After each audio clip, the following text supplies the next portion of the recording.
Yitzi, it's Thursday, new Sefer. You have a few minutes to talk about the Parsha. Sure. What's on your mind?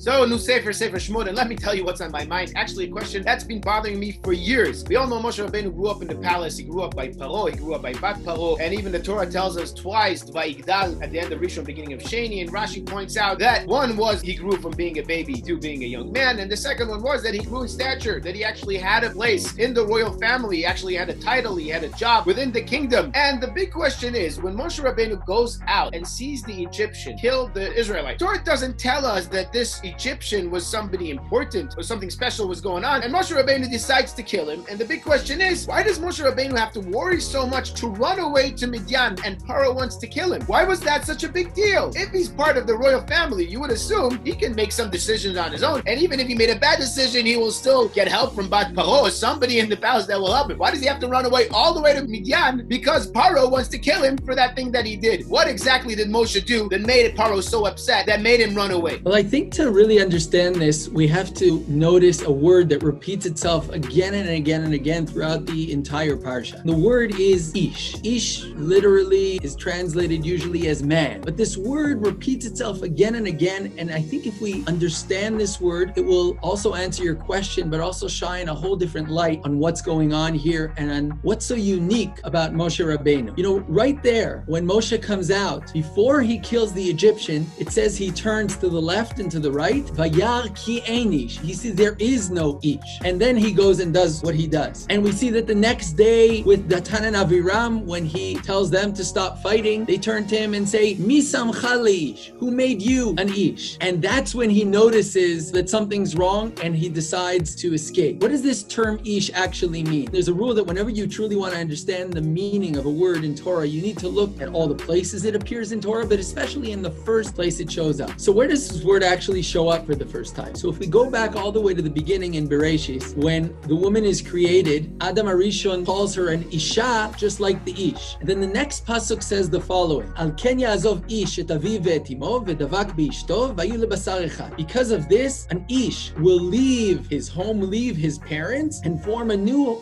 home with the Isha and create one home and create one whole. So something about this term Ish refers to the moment where someone leaves his old home, leaves his old place, and goes and creates something new. And I think if we look at this term all through our Parsha, we'll see this meaning, where Ish means someone who's able to step up and do what's right. Someone who's able to not stay in what the norm is, in what's accepted, in what everyone else is doing, but to be an Ish. And we see this in Pirkei Avot. The Mishnah says, B'makom she'ein anashim, hishtadel liot ish. When there are no anashim, you be an Ish. What does it mean there's no anashim? No one's doing what needs to be done. No one's stepping up. So now's the time for you to step up and do what needs to be done. Moshe Rabbeinu, before killing the Mitzri, looks around and sees nobody's going to step up. Not only no Egyptian's going to step up, no Jew's going to step up. Mitzrayim has created a system where everyone is in slave mode. No one does anything out of the ordinary. You get up, you do what you're told, you stick with the system, and that's how you survive to the next day. And Moshe looks at this and looks around and says, there is no Ish. Nobody's going to get up and do something. There's a need to step up and do something, and I need to be that Ish. And maybe that's what it's all about. Because when Datan and Aviram look at him and they say, Mi samcha leish, oh, suddenly you're part of the Egyptians, you're part of the system. Oh, suddenly you're an Ish. And maybe that's why he was so scared, and that's why he had to run away, because Pharaoh was creating this system. As long as Moshe Rabbeinu, even though he was a Jewish baby, maybe Pharaoh knew this, but as long as he stayed part of the system, that's fine. But the minute he stood out, the minute he stepped beyond the system and did what he thought is right, now he's a risk. Now he's a danger. It's not about that Egyptian he killed. It's about suddenly you have someone who thinks for himself, someone who stands up on his own feet and does what he thinks is right. I'm not sure I can handle that here in Egypt. And we see this going on later. He escapes to Midian on. And what do Yitro's daughters call him? Ish Mitzri Hitzilanu Miyad Haroim, right? Because nobody was helping them. And again, he stands up and does what's right and helps them. And they come and say, Ish Mitzri stood up and helped us, an Ish. And what does Yitro answer? He says, why did you leave that Ish? Meaning you finally found an Ish. It's so rare to find an Ish these days, and you found one and you just leave him there? Go call him. And when Yitro offers Moshe to stay, the Torah says, Vayoel Moshe lashevet et ha'ish, meaning he agrees to stay because who's an Ish? Yitro's an Ish. Meaning, why does Moshe agree to stay by Yitro? Because he sees in Yitro an Ish as well, as we will see later on. Yitro is someone who stands up, goes against what everyone around him is doing, and Moshe sees that, and that's something that attracts him, and that's the reason the Torah says he's willing to stay by Yitro and marry his daughter. So it seems that maybe this is why Moshe had to escape Mitzrayim, but also this is why Moshe is the one to come back and do what needs to be done. Because to take a nation of slaves out of Mitzrayim, you need that one person who's an Ish, who's ready to stand up, who's ready to break the norm and change what's been the same for so long. You need someone like Moshe Rabbeinu, a true Ish. Beautiful, and I love what you're saying about the word Ish appearing again and again in the Perek. As we see in the beginning of the Perek, Moshe didn't get it out of nowhere. His father actually,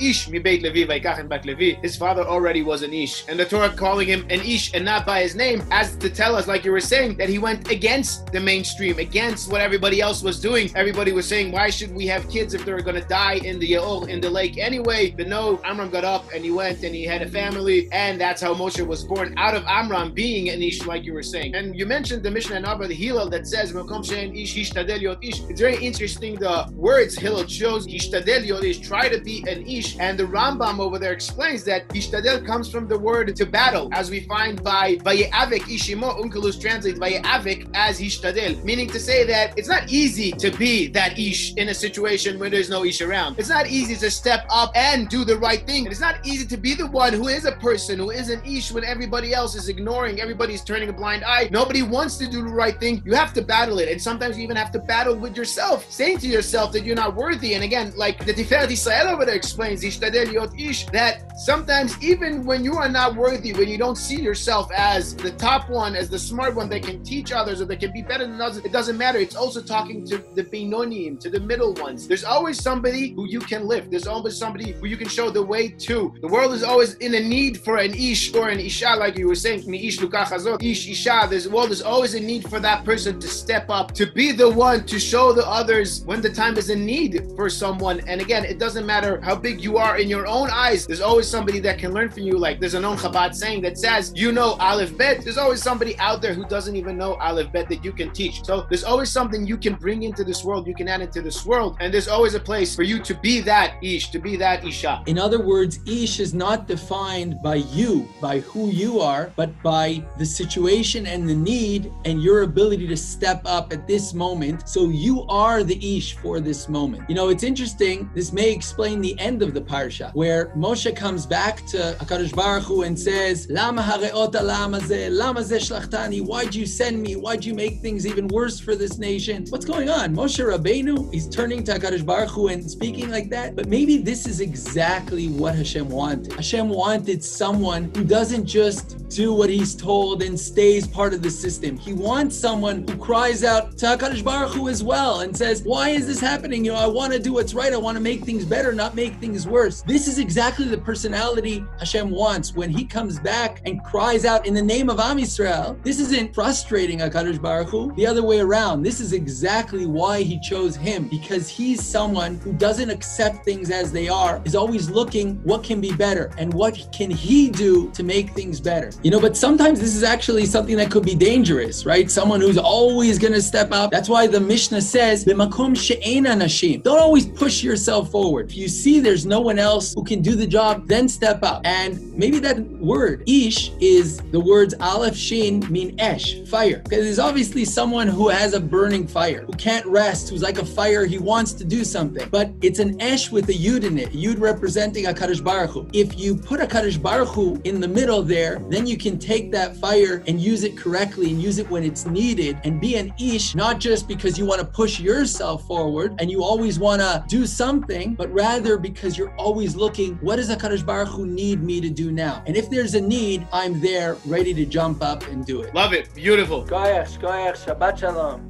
Shkoyach, good Shabbos, and we'll talk again next week. More Talking Torah videos on different topics. Check out our YouTube channel.